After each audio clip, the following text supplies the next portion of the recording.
begitu Sayyidina Umar dicarekan sakitun cicing bae ronjak naik pangkatna carekan ku pamajikanana minggu hareup na deui ronjak naik deui beuki nikmat salat teh cek Sayyidina Umar ku ngeunaheun biasa salat pernah nanyakeun ka Gusti abdi Gusti nikmat amat ketika salat teh bae inget dengan ka Gusti dong di mana ibadah naon abdi oh ilham turun Umar ibadah anjeun cicing bae ketika dicarekan ku pamajikan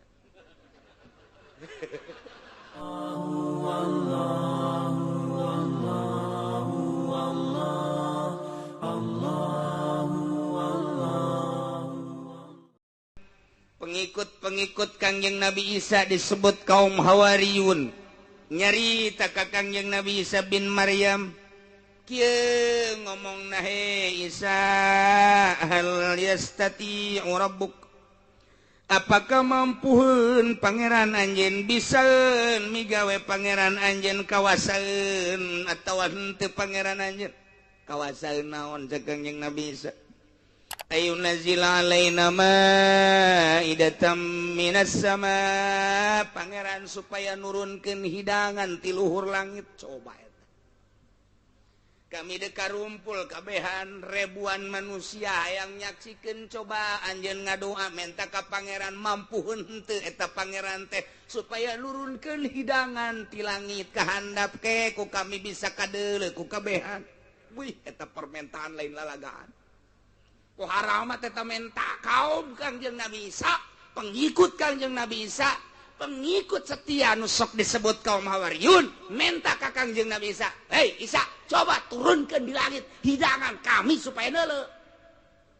Masya Allah mendek jadi rasul teh berat kitu keneh jadi wali emang kumaha gitu teu meunang salah kitu keneh jadi ulama teu meunang salah ulah sok kaju ngadoa jadi ulama lamun boga mustajabud da'awat mah sing hade mentek kiai teu meunang nyapa lain kiai nu sok supasapa mata mah jawara nu kos kitu mah cek mantog sia kitu bener bae anak mantog jak aing je sia teu nurut ka aing paling mah boga telu jawara tah mah kiai beulah jelema di Ciduhan kiai di Ciduhan alhamdulillah mudah-mudahan eta budak nu di Ciduhan panjang umurna kitu kuduna kiai mah aya nu nakol ceger ka huluna alhamdulillah sakieu ge aing mah henteu paeh ditakol ku sia nuhun geus eueuh masalah jadi ngeunaheun ieu mah atuh kiai kekarek di Ciduhan goblok sia boga sabar letter sia Ciduh ayo ngadu Ciduh jeung aing sia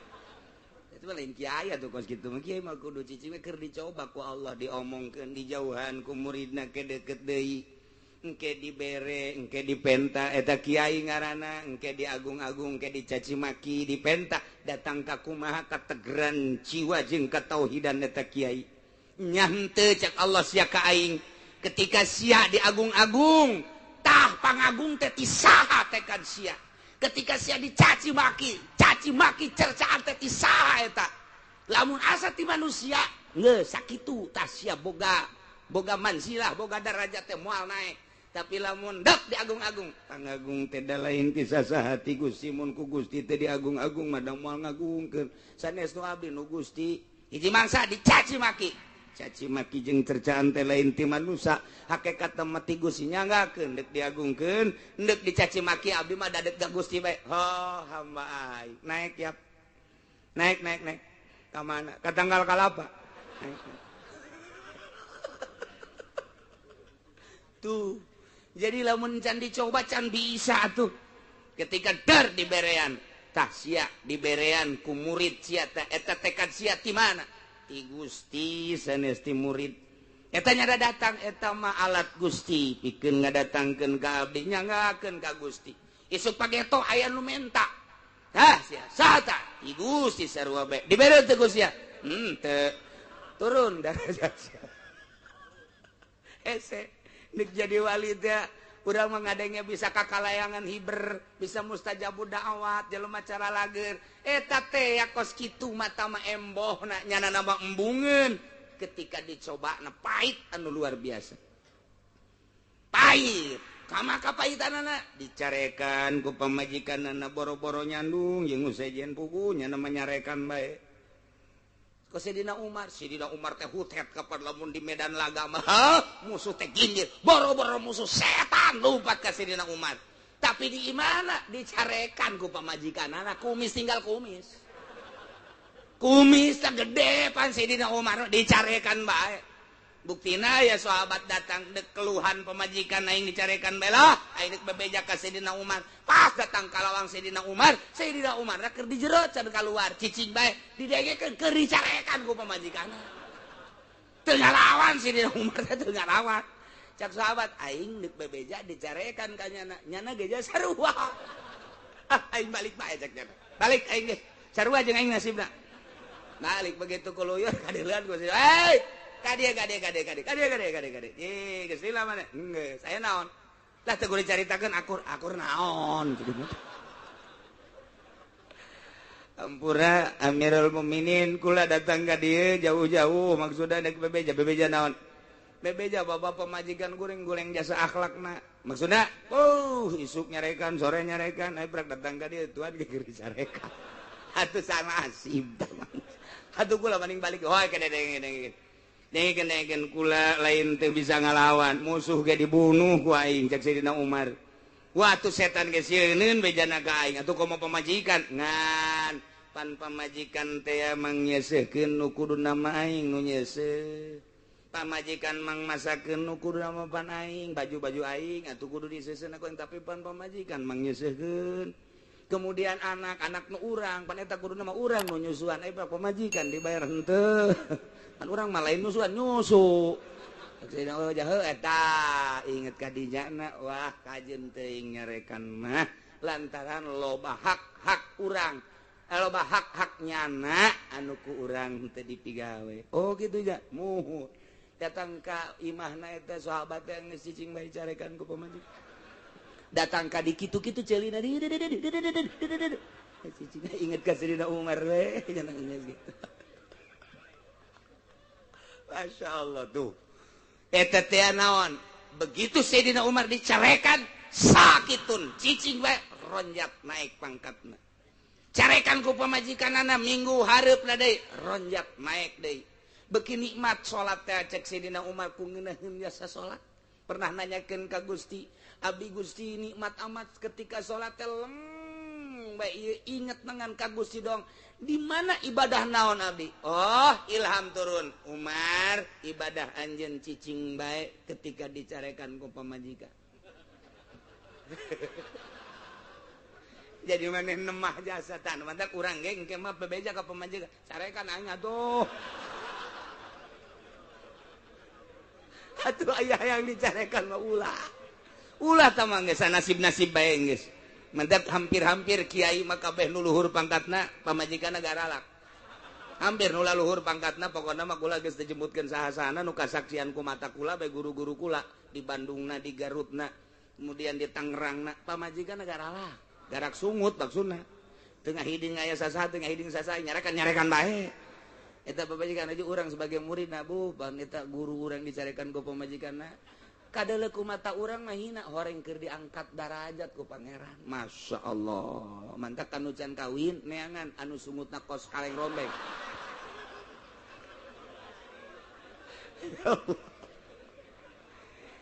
teh ieu kaum Hawariyun mintana ka Kanjeng Nabi Isa lain lalagaan ayunazzila alaina ma'idatan minas sama kami hayang nyaksian supaya pangeran bisa tante nurunkeun hidangan ti luhur langit kumaha cek Kanjeng Nabi Isa qala taqullaha in kuntum mu'minin cek Kanjeng Nabi Isa ke kaum Hawariyun we kaum atuh ulah sok sambarangan punta-penta teh anu wajar-wajar bae eta mah menta teh asana di luar kawajaran sing sieun atuh anjeun ka Gusti Allah lantaran anjeun teh kapan ahli tauhid nauhidkeun ka Gusti Allah percaya ka kaula bahwa kaula teh utusan Allah sing sieun sing rempan sing hati-hati atuh dina jijieunnan ayat ulah sok sambarangan pementaan lain sambarangan in kuntum mukminin lamun anjeun ngimankeun ka Gusti Allah ngimankeun ka kaula sebagai rasul ulah sok menta anu macam-macam kumaha teh ngajawabna qalu nuridu anna kula wa tatma'inna qulubuna cek kaum Hawariyun wahai Rasul Allah Isa kami mengharap pamenta kami hayang diturunkeun hidangan soteh ieu mah aya sababaraha harapan kami hiji anak kula minha hayang dahar tina rampadan hidangan langsung ti luhur langit hayang ngarasakeun langsung tina mukjizat nomor kedua nawa tatma'inna qulubuna hayang tentrem hate kami hayang leuwih mantep keyakinan kami lain teu percaya ka anjeun sebagai rasul tapi kami supaya leuwih mantep luar biasa imanna ka Allah iman ka anjeun sebagai rasul Allah ai kitu mah doa maneh langsung teh kasaksian ku kami mantep keyakinan kami masyaallah nomor ketiluna wa na'lama qad sadaqatana jeung kami nyaho berarti kana kabeneran anjeun nyaritakeun bahwa anjeun teh diangkat jadi nabi anjeun teh diangkat jadi rasul tah lantaran geus gadeul ku kami mukjizatna kami teh berarti henteu mangmang deui ngabenerkeun ka anjeun selaku rasul wa takunu 'alaiha minas syahidin wa nakunu 'alaiha minas syahidin jeung kami langsung hayang nyaksian eta hidangan ti luhur langit kitu kami teh hiji hayang barang dahar langsung ti langit tanpa masak deui bahwa ieu teh mukjizat nomor kedua supaya tentrem hate nomor katilu supaya tambah-tambah keyakinan bahwa anjeun bener-bener diangkat jadi rasul nomor kaopat nakuna alaiha minas syahidin wah mi kabehan hayang langsung neuleuh nyaksian dengan tujuan anu bagus para pengikut Kangjeng Nabi Isa boga kahayang nu sakitu luar biasa na dipukar dipikir ku Kangjeng Nabi Isa dibulak-balik Kangjeng Nabi Isa teh mikir dibulak dibalik ieu teh lain kahayang nu leutik tapi cek Kangjeng Nabi Isa teh lamun henteu ge jadi kabahayaan di samping eta deui motivasina tujuanana sakitu bagus hayang tambah keyakinan jeung hayang tentrem hayang mantep luar biasa di jero hatena lamun sekira-kira kaula teu ngadoa ka Gusti Allah asana nya ngolembar mentak dipaksakeun ku Kangjeng Nabi Isa langsung Kangjeng Nabi Isa ngadoa ka Gusti Allah qala Isa bin Maryam Allahumma rabbana anzil alaina maidah Kangjeng Nabi Isa langsung ngalawudu mandi heula terus wudu terus nganggo acuk anu putih nu rapih bersolek heula Kangjeng Nabi Isa make sorban di luhurna sanggeusna make udang-udang kemudian make tiung langsung munajat ka Gusti Allah Kangjeng Nabi Isa jadi dek munajat kitu heula Kangjeng Nabi Isa mandi heula sanggeus dagoh salah kemudian tawaddoa ngalawudu sanggeus tawaddoa masah make baju heula nu rapih ditunjukkan ka Gusti Allah nu bersih nu eueuh warna-warnian putih urang mapan make batik di dieuna aya deres si Semar mah cepot aduh dek ibadah ka Gusti Allah malaikat kakageteun aya si cepotan di dinya aduh rapi tanpa aya warna-warna nu lain batik-batik Kangjeng Nabi Isa terus unjukkan pasolla rakaataini salat 2 rakaat Kangjeng Nabi Isa Masya Allah pohara nya jadi Kangjeng Nabi Isa rek ngadua teh faqama wagtasala wa labisal masa wa shalla rakaataini fataqta ar-rasahu wa ghadda basarahu mandi nangtung heula Degalaksanakan kahayang para kaumna kemudian mandi Kangjeng Nabi Isa tingalikeun ku kaumna beres mandi bebersih nganggo acuk anu bersih luar biasa salat rakaataini salat 2 rakaat beres salat tungkul Kangjeng Nabi Isa sanggeus satungkul beureum matana seakan-akan nu dideuleungan Gusti Allah hungkul karak ngadoa doa Kangjeng Nabi Isa ieu Allahumma he Allah Rabbana he pangeran abdi sadaya anzil alaina Gusti muga nurunkeun ka abdi sadaya maidatan minas sama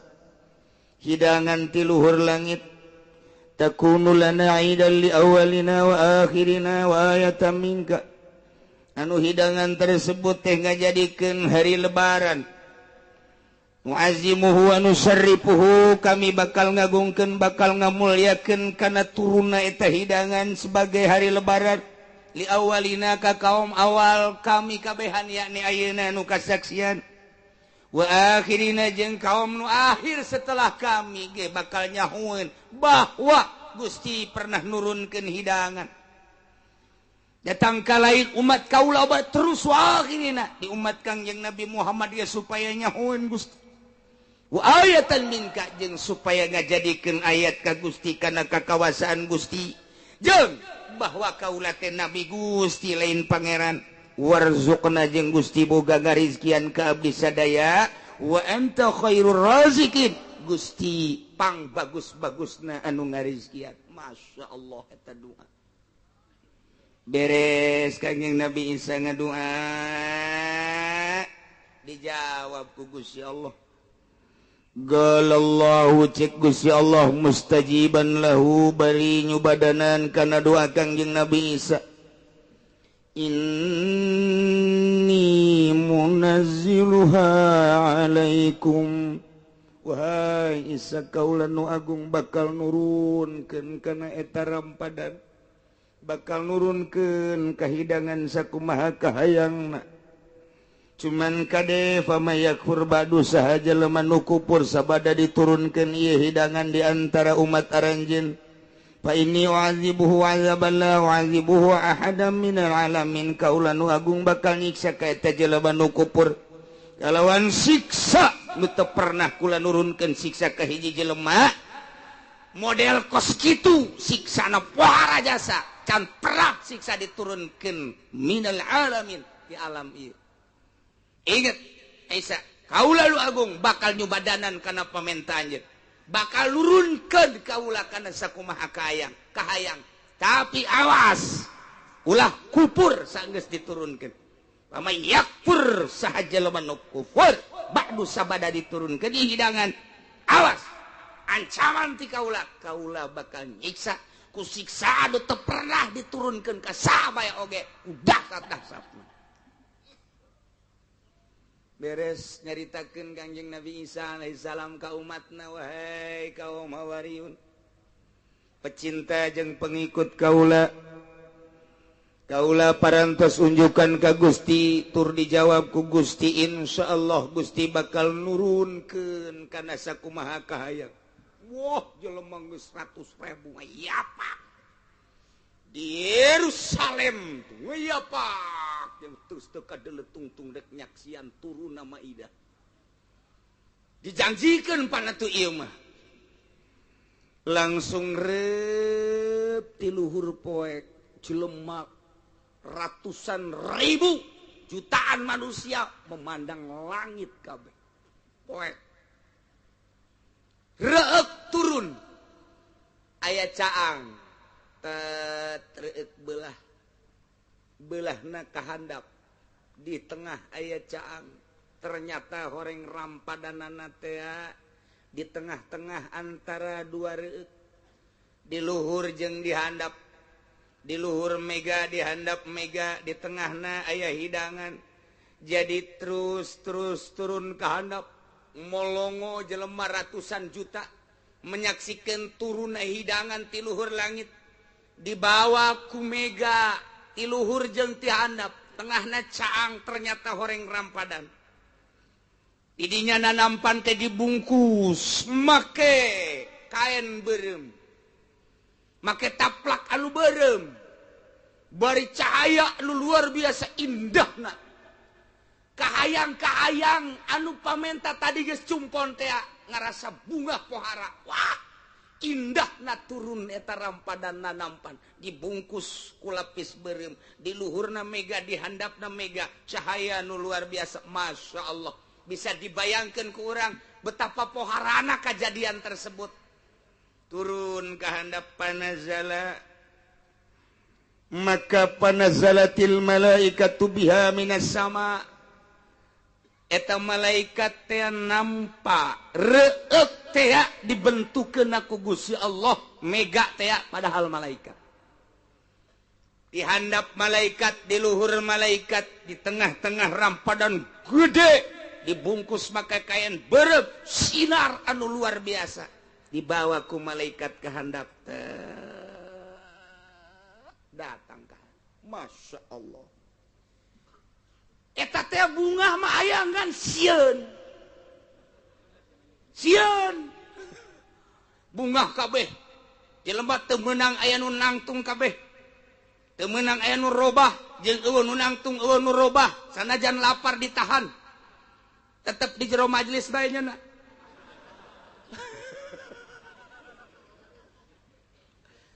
terobah Kangjeng Nabi Isa be dipayun tek Kangjeng Nabi Isa sakumaha bari kahara yang anjeun geus turun ti luhur langit sok gara-gara lahar ngabaged kabeh ngabaged naon ngabaged sidakep sinuku tunggal terobah setik-etik kacat kaget luar biasa percis jasa kos jelema bobogohan bogoh jasa kuari kawin haju di luhur kasur ngabagednya geus dibukaan ngecek siga naik garantah emang ngabaged baheulana kaget lantaran nu gunung dua kaget teh geus sarua kaget kaum Kangjeng Nabi Isa teh kaget ku kaget-kaget sehingga atuh diararantepkeun we cak Kangjeng Nabi Isa aya geura dalahar ieu hidangan langsung ti Gusti Allah didinya di jerona dibuka ku Kangjeng Nabi Isa blak sanggeus teh dibuka alaiha sab'atu argifah ayat 7 roti nu harebat juara Gusti biasa wa sab'atu ahwatin ayat 7 lauk cai nu beda-beda lauk caina ayo cak Kangjeng Nabi Isa pakulu geura dalahar tetep embung kunaon maneh pan tadi hayang cenah anak kula kok kuari embung sieun maneh heula kula mah pan tilok dahar cak Kangjeng Nabi Isa sahayuna bae daharna ieu mah geus sidangan ti Gusti Allah aya geura dahar embung tetep kudu anjeun heula maksudna sieun beusi naon racun dan lain besi diracun maknya ti luhur langit diracun embung tapi tetep ai kudu ngadahar ti heula mah embung kami tah eta teh kejadian anu luar biasa jol be aya hiji jelema anu dianggap paling istimewa jeung paling hebat pecinta ka Kangjeng Nabi Isa na cintana luar biasa ngaranna Ki Sam'un Ki Sam'un ya ruhallah kun anta awwala may yaqulu minha coba anjeun heula nu pangheulana ngadahar kami moal waka ngadahar kunaon samun sieun empan tepuguh karuh tulun di langit jeung pertanyaan kaula kadua ya ruhallah amin tu amid dunya hadza amin tu amil jannah apakah ieu teh kadaharan dunia apakah kadaharan sorga nu ku kami ditanya cek Kangjeng Nabi Isa hadza laisa min hadza wala min hadza lain kadaharan dunia lain kadaharan sorga naon atuh walakinnahu syai'un ikhtara'ahu Allah biqudratihi ieu mah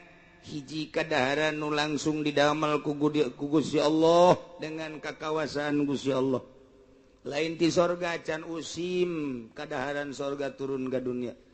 lain keadaan dunia sebab keadaan dunia mapan kudu aya nu masa kudu aya koki nah heula ieu mah syai'un ikhtarahu Allah bi qudrati kadaharan nu langsung didamel ku Gusti Allah dengan kakawasan Gusti Allah fakulu coba aya gara dalahar bima sa'altum sakumaha anjeun geus menta tadi ya ruh Allah tetap kun anta awala may yakul min anjeun heula nu ngadahar kami mah teu sanggup kunaon sieun tetep teu sanggup cek Kangjeng Nabi Isa ma'adallah an akula minha yakulu minha man sa'alaha makhaufu wa yakulu minha heran cek Kangjeng Nabi Isa maknya kudu kula heula nu ngadahar padahal mapan tadi aranjeun nu menta anjeun menta kula ngadoa diturunkeun ai praktis aya kula aya khaufu kunaon sareng ieu lah tuh ayo geura dahar tetep embung kami heula maneh sieun sabaraha eta harita anu halaladir di hareup nu halaladir jumlahna aya alpun wa salasumiati rajulin wa mratin aya 300.000 lalaki jeung awewe 300.000 jelema menyaksikan turunna hidangan ti Gusti Allah ti langit langsung akhirna Kangjeng Nabi Isa siap dek ngadahar ngan cek Kangjeng Nabi Isa kadenya amanat ti Gusti Allah iji di mana urang ngadahar kudu disaepkeun ieu dahar teu meunang dihianati dengan cara disimpen jang isuk ulah aya jang isuknya nomor kadua ulah aya simpenan saeutik oge nomor katiluna kudu ditambah keyakinan anjeun ka Gusti Allah tayyalah amanat ti Gusti Allah bahwa hiji ulah hianat berarti kudu tambah yakin nomor kedua wala yadakhiru ulah nyimpen ligodin jang isuk siap mangga buka ku Kangjeng Nabi Isa langsung dibagi tek tek tek dahar ku Kangjeng Nabi Isa kadaharan nu luar biasa ngeuna kabeh kaum nanti ngerasa istimewa pisan ngan eta kunaon di jero hatena aya pikiran lah moal diseepkeun kabeh jang isu hoop asupkeun kunyana ka dieu ka kantong percis kos ustaz aing ngariung bae kitu merekat berarti